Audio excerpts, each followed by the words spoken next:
একে একে ভেঙে পড়েছে 7টি ব্রিজ। এতে সাতক্ষীরা সদর উপজেলার সাথে দেভাটা ও আশাশুনি উপজেলার অন্তত 30টি গ্রামের যোগাযোগ ব্যবস্থা ভেঙে পড়েছে। বিপাকে পড়েছে লাখো মানুষ। কিন্তু কেন দেখা দিল এমন বিপর্যয়? কারণ এখন এই ধরেন নদী বড়, ব্রিজ ছোট।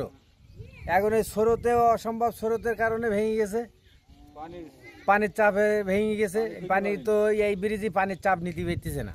এটা আপনার মোট ধরেন এখান থেকে আপনার ওই বাঁকড়ার থেকে ধরে আপনার ভিতরে 7টা আছে, এরকম অবস্থা। বাঁকড়ার ব্রিজ একটা, হাঁসখালি একটা, টিকিটি একটা, আর হিজিরলাঙ্গা একটা, আর আমি সোনাতলা গোবিন্দপুর চর গোবিন্দপুর, আর ডানার খাল, আর এল্লাসর। দুর্ভোগের আর শেষ নেই ভাই। এই দুর্ভোগের কথা কি বলবো। এ মনে করেন আমাকে এখন যে আমরা একটু বাজার কাছে উঠবো, আমাকে সে পরিবেশ নেই।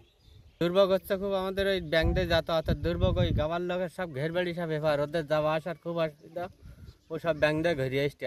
আর ব্রিজ তো আর নদীর পানি এইতে এসে 2 বাড্ডে ভেঙে ছাড়াই গিয়ে।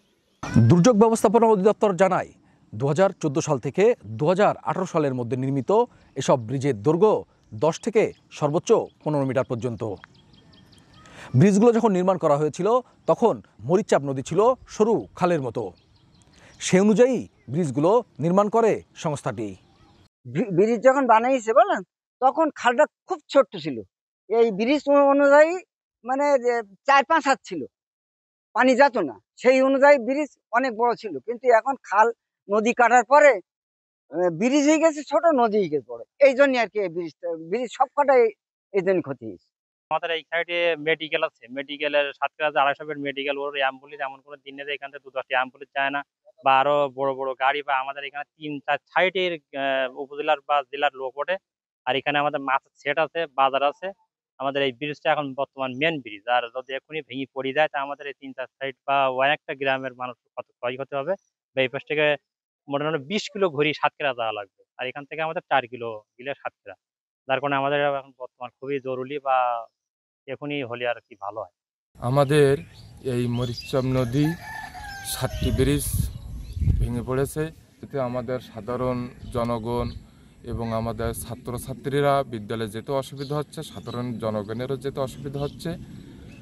এখন আমরা সরকারের কাছে বিনীত অনুরোধ, যাতে আমাদের এই মরিচাপ নদীতে যে 7টি ব্রিজ ভেঙে গেছে এগুলো পুনরায় আবার স্থাপন করা হয়।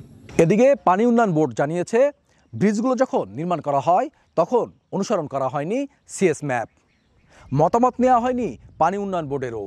ব্রিজ নির্মাণ করার আগে মাপ জরিপ না করেই ব্রিজটি নির্মাণ করা হয়েছিল, যে কারণে আমাদের এই ব্রিজটি অতি সত্বরে ভেঙে পড়েছে।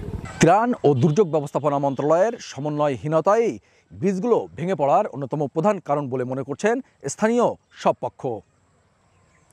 আন্তঃমন্ত্রণালয় সমন্বয়ের পাশাপাশি বাস্তবতার নিরিখে অবিলম্বে ব্রিজগুলো পুনর্নির্মাণের দাবি জানিয়েছেন স্থানীয়রা।